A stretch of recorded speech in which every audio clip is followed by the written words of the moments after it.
Okay, so here we go. That's multiplication, You right? muted yourself. Shut up. One of term antics. There we go. So this is multiplication. You multiply surds, you get a surd with a multiplication. That's simple, right? But it's from this that we actually simplify. And simplifying is the part that makes surds a little bit psycho, right? So as the multiplication, as like a subset of that, is a simplification. Because what actually happens with simplifying is that it goes the opposite way. Let me give you an example.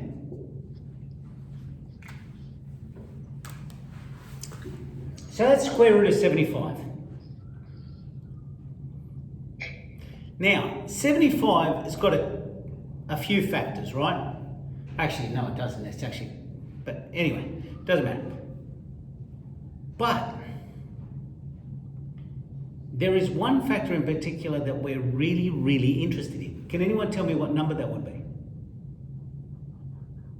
9. 9. Who said 9? Exactly. Okay. Now, it's very hard to throw something at you when you're on a screen. But just imagine that hit you in the forehead. No one was saying. Wouldn't it be 3? Wouldn't it be 5? Remember, some of you, just maybe some of you, know square numbers. 25. 25. 25 is the answer. I want to be wrong. 25. The reason 25 is important is because 25 is a square number. Right? Look, do you remember here how I said square root of 3 times square root of 2 is 6? I can actually go backwards.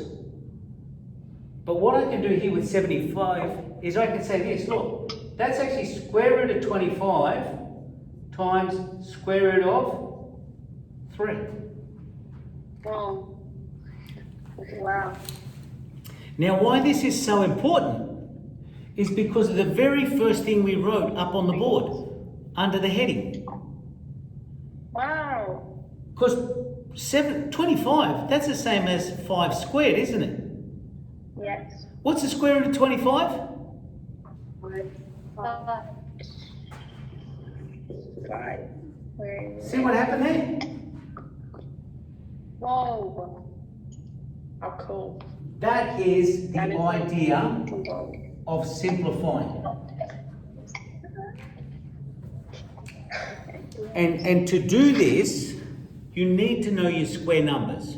Now, if you don't, that's okay, you have a calculator. But still, all simplification revolves around square numbers. So, if I asked you to simplify this,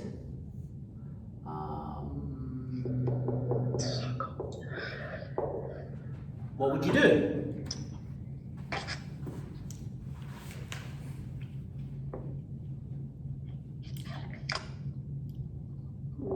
What's the decimal? I know what it is. You want the answer? Yes, please, but in a sec. But while you're doing this, I'm going to tell you a tragedy. I'm going to tell you the story of a Greek tragedy. Yep. Because all good tragedies are Greek, right? Now, it's the story of a everyday common shepherd, and his name was Common Factor. And you know yourself, when you take out a common factor from something, you can take out, there's all different types of factors, but you don't want any common factor, you want the highest common factor. So if you had two terms, say 8 and 16, you could take out a common factor of 2. Because 2 goes into 8 and 2 goes into 16. But that wouldn't be the highest common factor. You could take out a common factor of 4. Yes. What would be the best one? 4. 8. Yes. 8 and 16. 8 would be the highest common factor, right? And it's a similar thing here. Does 4 go into 72? Don't know. Well, Yes, it does. 18 times. right, so in my head, this is what's going through in my head. I'm saying 4 times 18. That's great because 4 is a square number. Does 9 go into it? I'll check. That's 2. Yeah, 8 times. Wait, what about the Greek tragedy? I'm confused. Yeah, what happened? Do you agree I could do this? This is the Greek tragedy because you see, what's going to happen here is that common shepherd factor, right? We want to take the biggest one. We want to take the biggest common factor. We want to take the highest square number. So 9 would be better than 4. It would. It would. It was so underwhelming. Shut up. It's not tragic enough for you? I don't get it. I wanted. Where's the shepherd? Hey. What happened? Do you realise that I say something just so you'll listen? Yeah, but like I actually want to know what happened. Okay. Did he live? Guys, is there another square number that goes into 72? 6 and I don't- 12. 2. Wait. 36? 36. See, your square numbers are 1, 4, 9, 25, 16, 25, 36, 49, all square numbers, right? You said 1. Is 1 the square? Look, I don't know. that's a square number. Now, all of these will be simplifications, but this one here will be the best one because it's got the highest one. So this here, square root of 72 could be square root of 36 times square root of 2. Square root of 36? It's 6. But I'm just. Why though? Why would you choose that one out of the 3? Because you see, what would happen here, right, is because when you simplify, what you want is you want the number that's left in the surd here. See this number? You want this to be as small as possible.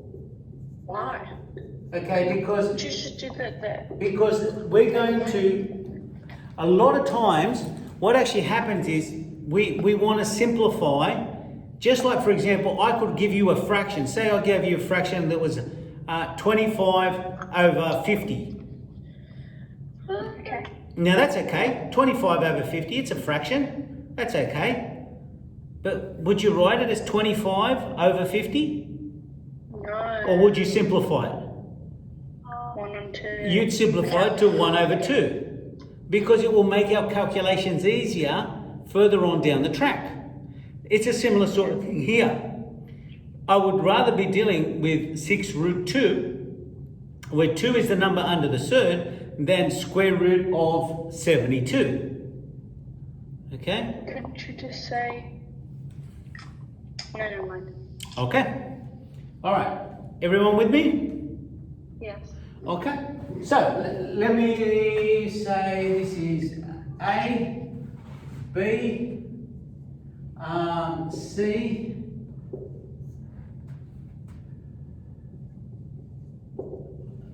let's see who can simplify that for me. Now remember, what you're looking for is square numbers that go into 48. And you want the highest possible one.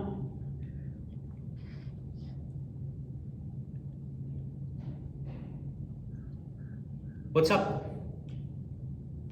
Oh, I Julia? said, can I say what it is? Not quite yet. Let's let everyone have a go at it. And then we'll figure out what's happening. Oh wait, never mind, I don't know. Now remember, your square numbers look like this. The dumb one.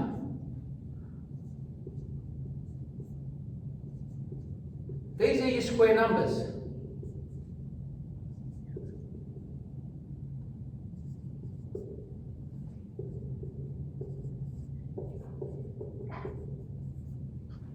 And what you want is which one of these go into 48 and which is the biggest one that goes into 48?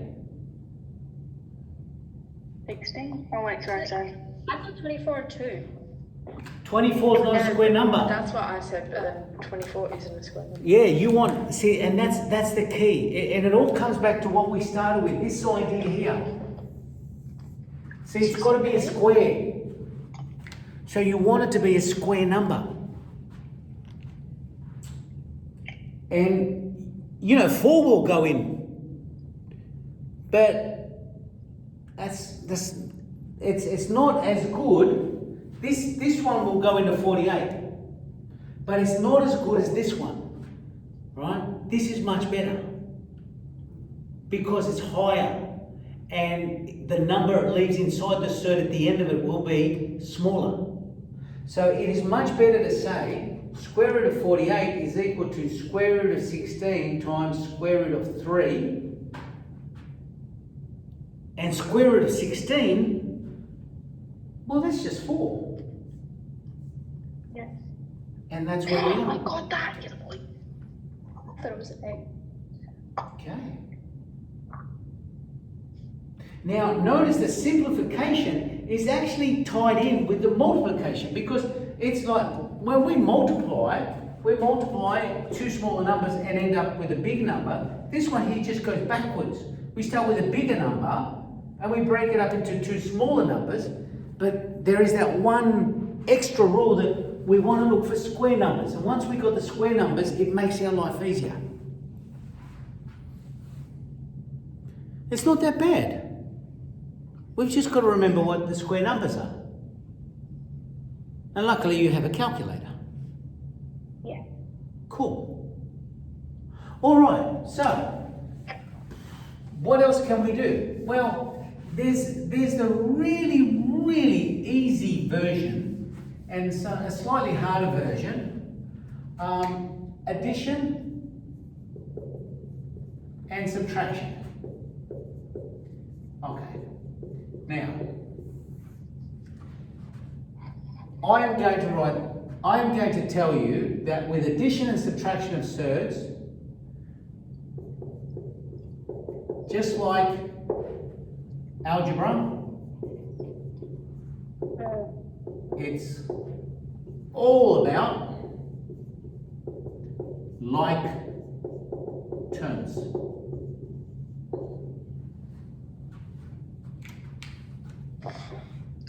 So you know how if you have 2x and you add 3x, you get 5x because they're all x's, right? Same thing here. If you have 2 root 7 plus 3 root 7, well, you had 2 root 7s, you get another 3 root 7s, now you've got 5 root 7s.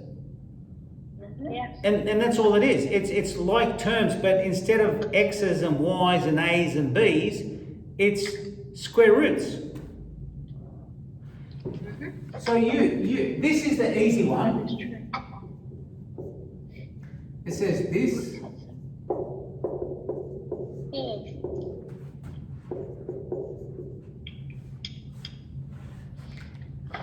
that's a very simple version. Where you look at the surd and you go, well, they're root 7, so I can just add them. 2 and 3 give me 5, so it's 5 root 7. Like terms. Now, the harder version involves you taking an extra step of simplifying because they're trying to camouflage what's going on. And they want to see if you understand or not. See, the harder version looks like this.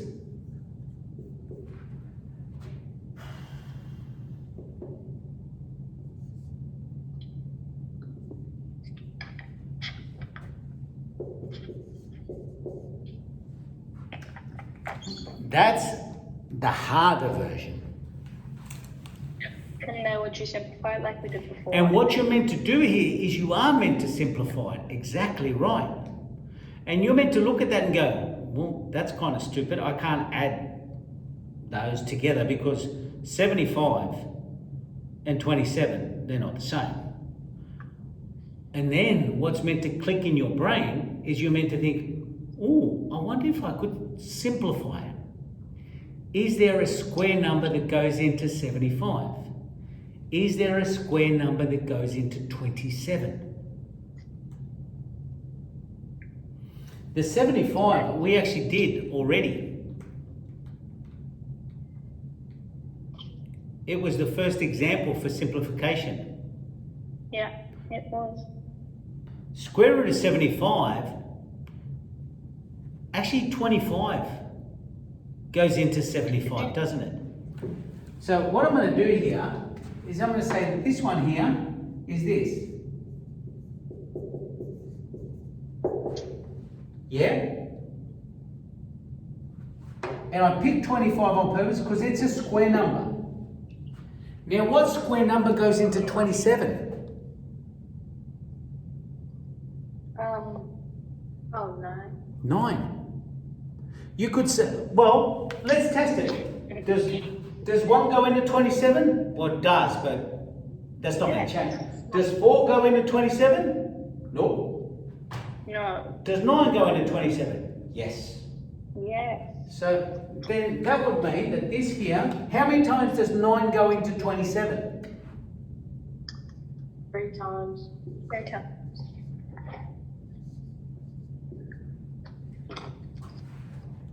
What's square root of 25? 5. 5.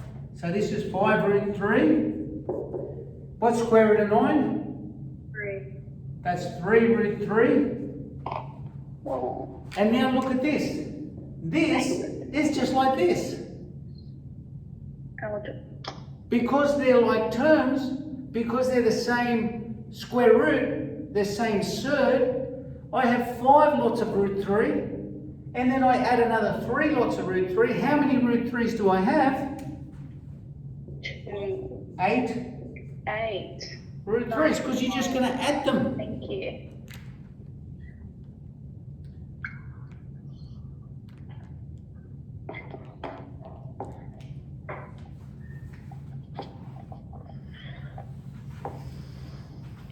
Does anyone have any questions about that? Yeah, and it all comes back to that first thing we wrote. The idea that if you have the square root of a square number, then it cancels and makes it easy. Everyone knows that the square root of 25 is 5. And the square root of 64 is 8. Square root of 100 is 10. And that's what we're relying on here. It's up to you, though, to figure what that number is. And the best one is the biggest one you can find. So that's addition and subtraction. It's actually not too bad. Where things get a little bit crazy is when we start to do surds and brackets.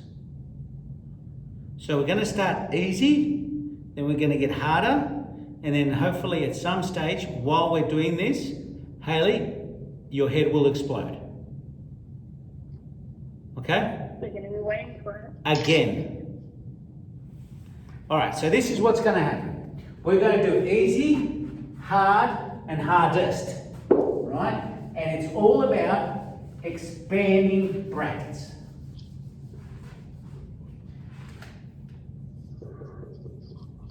Now, expanding brackets just means that you're going to multiply out so that the brackets don't exist. So this is easy. You ready? Root 2 times 3 minus root 5. There you go.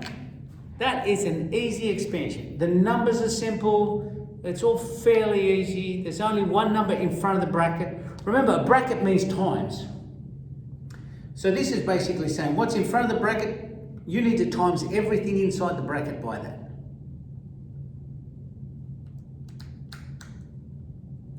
Let's see how you go. Who we got here? Maggie, when you get a chance, can you give me the answer? Yep. Okay.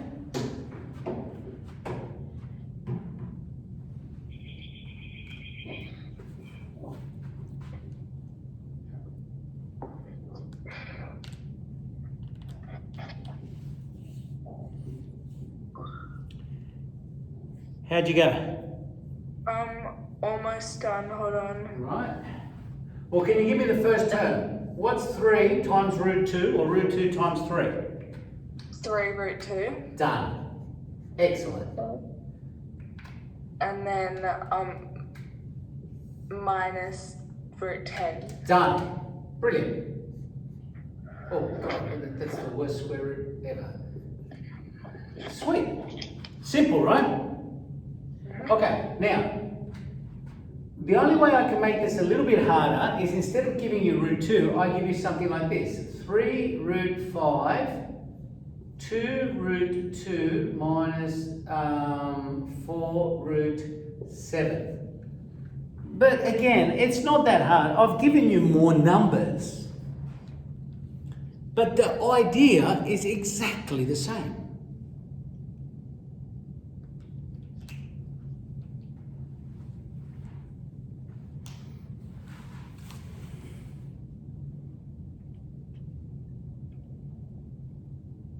Can you read out the numbers? I can't. Sorry, it says 3 root 5 and then bracket 2 root 2. 2 root 2? Yeah, minus 4 root 7. Yeah. And then close the bracket. You know, Sophie, I can't see you. Oh, because it works better when it's like. Okay, no, that's fine. That's fine. I trust you to do the work. Ish.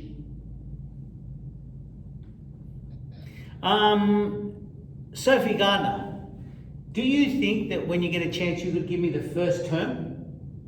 Yeah. Brilliant.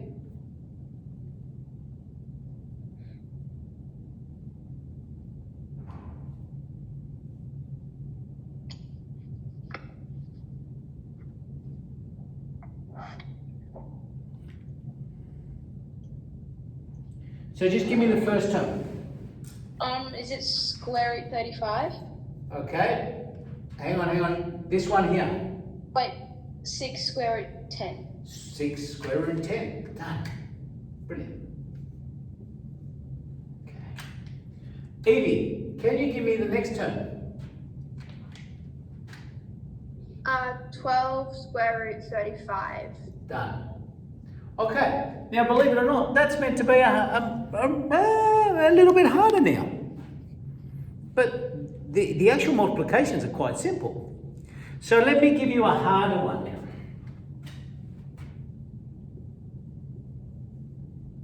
Now, you will remember this from before.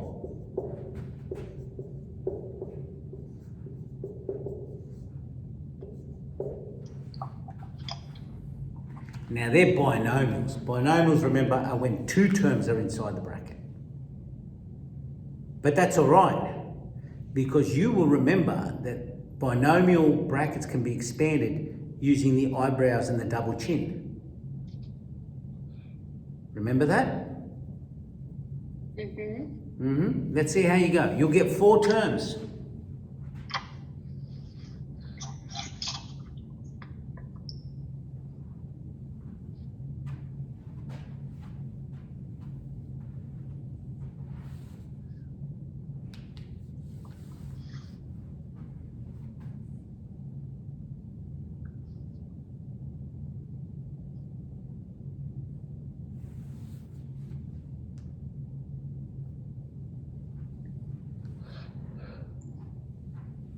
So, if you ever have to remind yourself, remember, they're the eyebrows.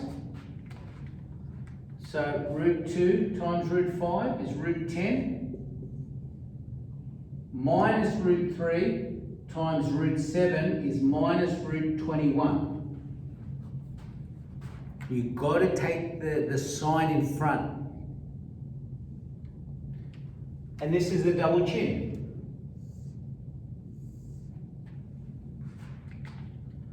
Minus root 3 times root 5 is minus root 15. Root 2 times root 7 is root 14. Now, you may ask yourself, Is that the answer? Yes, it is. That's it. There are no like terms here. So we could simplify stuff, but we're not going to at the moment. Any questions? No. Okay, just so you understand, we've probably done about 2/3 of all the theory involved with Surds. Okay, so what I'm going to do is I'm going to put some homework up. It's chapter 2 of your textbook, and you guys are going to start motoring through the homework. And the next lesson, we're going to talk about the hardest version of expanding brackets, and we're going to spend some time on it. And then we're going to talk about what's called rationalizing the denominator. But after that, we'll pretty much have finished everything on Surds. All right. Any questions? Wow. Done. Good to have you. Now? That's it. You're leaving now. Good to have you guys back. See you soon. Thank you. Bye, guys.